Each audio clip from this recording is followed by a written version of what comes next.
après avoir vécu le drame, car il s'agit d'un véritable drame du Vendredi Saint, Dieu mis à mort, Dieu mourant. Enfin, imaginons ces mots. Bien sûr, on me dira Dieu ne peut pas mourir en lui-même. Bien sûr, il est éternel, impassible, mais en prenant notre humanité, il a accepté de visiter la mort et en visitant la mort, en mourant dans le Christ, quelque part, nous pouvons dire aussi que Dieu est mort au cœur de notre humanité pour nous donner la vie. Reste qu'il a été mis au tombeau, la lourde pierre a été roulée et nous rentrons dans le samedi saint.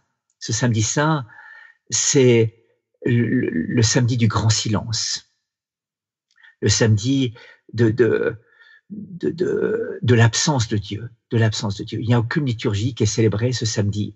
On célèbre la liturgie des ténèbres.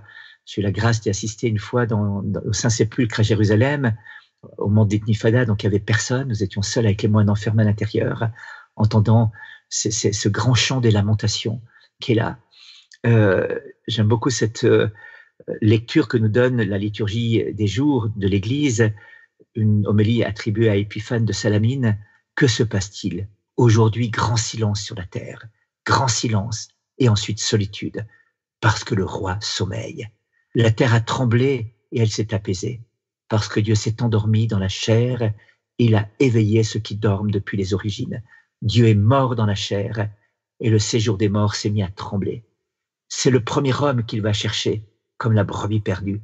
Il veut aussi visiter ceux qui demeurent dans les ténèbres et dans l'ombre de la mort. Oui, c'est vers Adam captif, en même temps que vers Ève captive elle aussi, que Dieu se dirige et son Fils avec lui pour les délivrer de leur douleur. Le Seigneur s'est avancé vers eux, muni de la croix, l'arme de sa victoire. Voilà, la grande nuit du samedi saint, la grande nuit dans laquelle nous rentrons, une nuit de silence, ou nuit, on le verra tout à l'heure, la nuit de Marie. On peut dire que c'est vraiment la nuit de Marie, parce qu'elle porte à elle seule l'espérance de l'humanité. Les disciples ont fui, rongés pour certains par la culpabilité d'avoir trahi le Christ, de s'être enfuis et en même temps rongés par la douleur de l'épreuve inouïe à laquelle ils viennent d'assister, pour l'impensable qui s'est réalisé, pour l'inimaginable qui s'est accompli. On a tué le Messie, on a tué le Rédempteur, on a tué le libérateur d'Israël, on a mis à mort celui que Dieu envoyait, on a mis à mort le Fils de Dieu. Et on n'imagine pas comment était-il possible que Dieu se laisse faire de cette manière-ci, que Dieu se laisse traiter de la sorte. Quelque chose d'absolument incompréhensible. Quand Pierre dit « je ne connais pas cet homme », il ne ment pas quelque part. Effectivement, il ne connaît pas cet homme qui accepte de se laisser arrêter sans dire mot et sans se défendre, de se laisser humilier, de se laisser crucifier. Il ne connaît pas cet homme-là. C'est pas ainsi qu'il se représentait lui-même le Rédempteur et le Messie. Et donc, après ce drame, le samedi saint, c'est ce temps où les choses restent cachées, où Dieu semble avoir quitté, où Dieu repose au tombeau. Effectivement, il repose au tombeau. Je précise cela du point de vue théologique, c'est que l'humanité, la divinité de Dieu était unie à l'humanité du Christ. Il n'y avait qu'une personne en Jésus, c'était le Fils éternel du Père, la deuxième personne de la Trinité. Et quand Jésus meurt, eh bien évidemment, son âme est séparée de son corps et la divinité reste attachée et à son âme et à son corps. Donc on peut dire qu'il n'est désormais plus un corps, parce qu'un corps, c'est un corps animé d'une âme. S'il n'est plus animé d'une âme, on appelle ça un cadavre. Dieu est uni au cadavre de Jésus, reposant dans la pierre froide du tombeau, devant laquelle une pierre a été roulée. Voilà jusqu'où descend Dieu. Et dans ce temps-là, Jésus va descendre dans ce qu'on appelle aux enfers. Il ne descend pas en enfer, il descend aux enfers. La tradition de l'Église a eu plusieurs explications pour cette descente aux enfers. C'est un temps au-delà du temps, c'est le point d'entrée dans la solitude extrême et absolue de l'homme, où n'arrive aucun rayon d'amour, et où l'homme reste dans l'abandon total, sans aucune parole de réconfort. C'est Benoît XVI qui nous dit ça. Ce sont les enfers. C'est le lieu où reposaient toutes les âmes des défunts qui ont précédé le Christ, attendant la libération, attendant que la porte des cieux s'ouvre par la clé de la croix et qu'ils puissent entrer dans la gloire du Père. et on voit dans certains récits de mystiques une immense procession qui va suivre le Christ pour entrer dans la maison du Père. En tête, le bon larron qui était la crapule à qui Jésus a offert le paradis sur la croix. Comme disait Bossuet, quand Jésus lui dit « Aujourd'hui, tu seras avec moi au paradis », aujourd'hui, quelle promptitude, avec moi, quelle compagnie, au paradis, quel délice. Et dans un style plus humoristique, quelqu'un disait « Ce voleur a toujours tout volé dans sa vie, il a même réussi à voler le paradis à la fin ». Voilà. Donc, Dieu amène là où nous sommes appelés à nous retrouver, l'humanité. En descendant aux enfers, il vient rejoindre cette humanité. Depuis nos premiers parents, Adam et Ève, en passant par la foule des patriarches et des prophètes, par la foule de ces personnes inconnues qui attendent dans ce lieu, on n'a pas d'autre mot pour parler, mais c'est un mot tout à fait inadéquat, dans l'impensable de cet endroit, Dieu qui vient chercher l'humanité. On pourrait dire que le Samedi Saint, c'est le temps où l'angoisse de l'humanité est visitée par le silence de Dieu. Toute l'angoisse de ce monde et qui provoque une solitude extrême va être investie de Dieu. Et cette angoisse, c'est Pascal qui nous en parle, et Kierkegaard aussi, nous dit qu'elle est métaphysique. C'est l'homme sans Dieu, c'est l'homme séparé de Dieu. Même Luc Ferry disait qu'un monde sans Dieu, en tant qu'athée, ne peut pas être autre chose qu'un monde anxiogène, quelque part. Bien, il a tout à fait raison. Et donc, Jésus vient visiter le cœur des hommes et des femmes angoissés. C'est un peu ça, les enfers, voyez-vous. Un lieu où Dieu semble absent, un lieu de solitude extrême, un lieu de ténèbres, un lieu où l'amour semble ne même plus pouvoir pénétrer. Et Jésus descend là pour ramener tout cela au Père. La solitude insurmontable de l'homme a été surmontée depuis que Jésus est venu la visiter. Il n'y a plus désormais aucun no man's land de la solitude qui ne soit pas habité par Dieu. Voilà l'incroyable de ce Samedi Saint. Un grand silence, une grande angoisse, une grande obscurité qui règne encore sur la terre. Le temps semble s'être arrêté.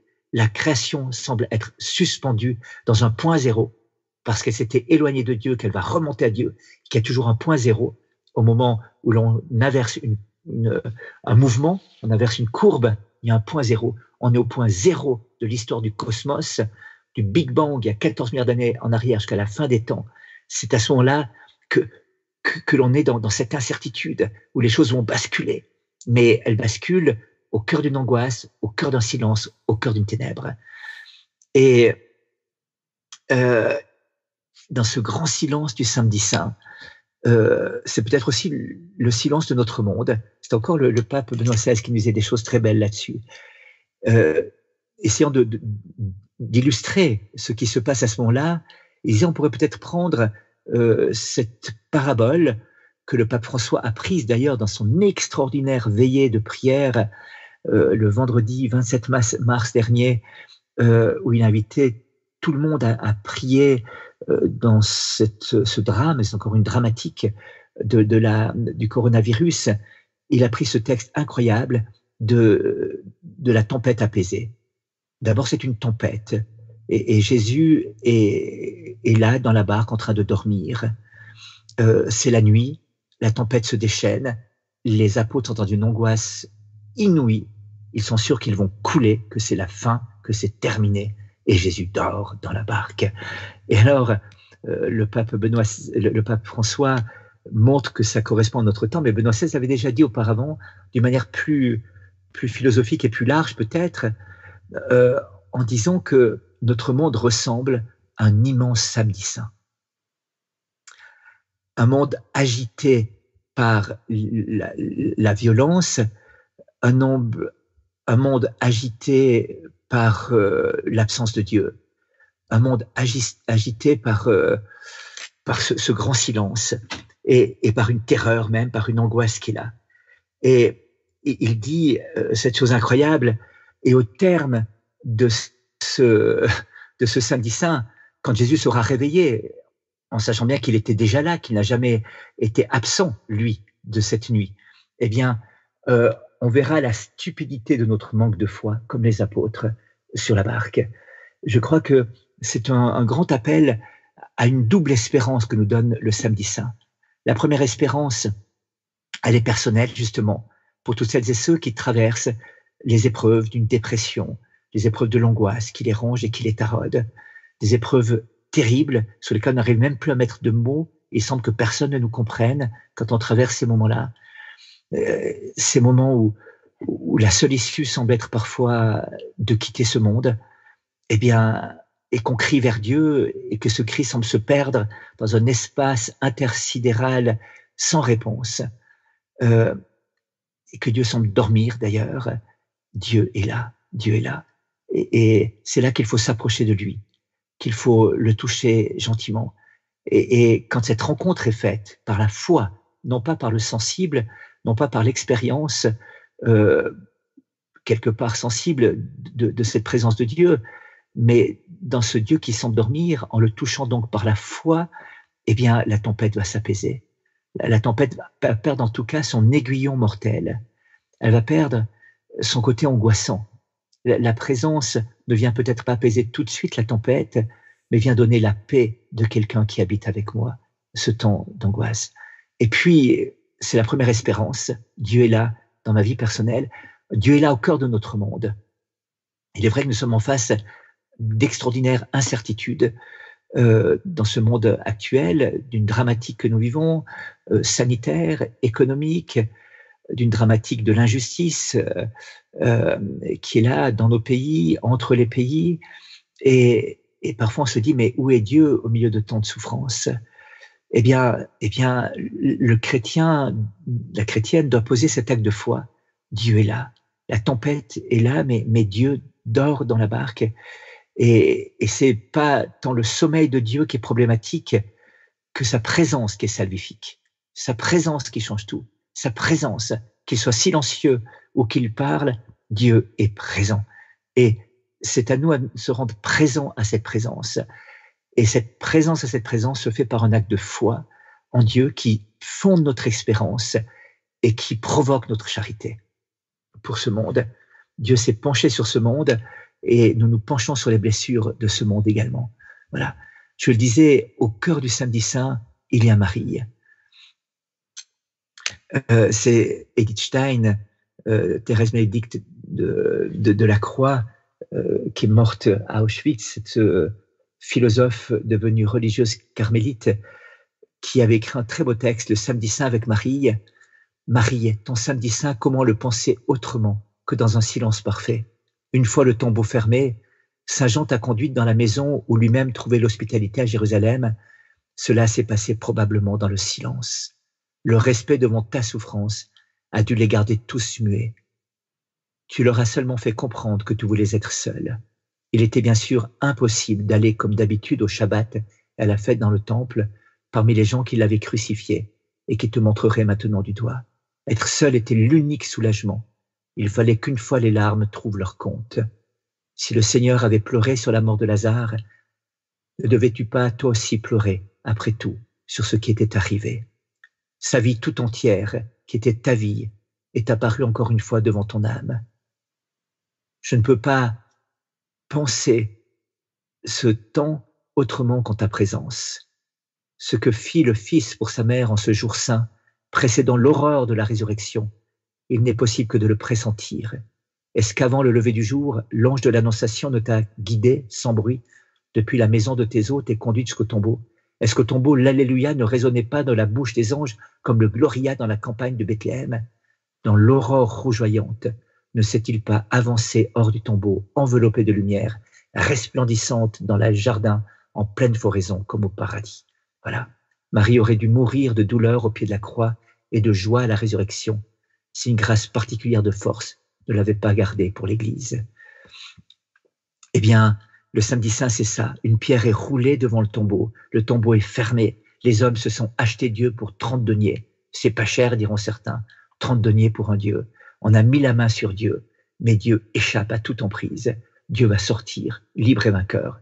Ce sera cette nuit du Samedi Saint, après être descendu avec Dieu dans les enfers, dans l'angoisse, dans les ténèbres, après nous être laissés rejoints par lui dans le sommeil de ce Samedi Saint, pour découvrir dans cette nuit pascale que nous allons approfondir le mystère incroyable de la victoire, de l'amour sur la haine, de la vie sur la mort, de Dieu sur toutes les forces de destruction.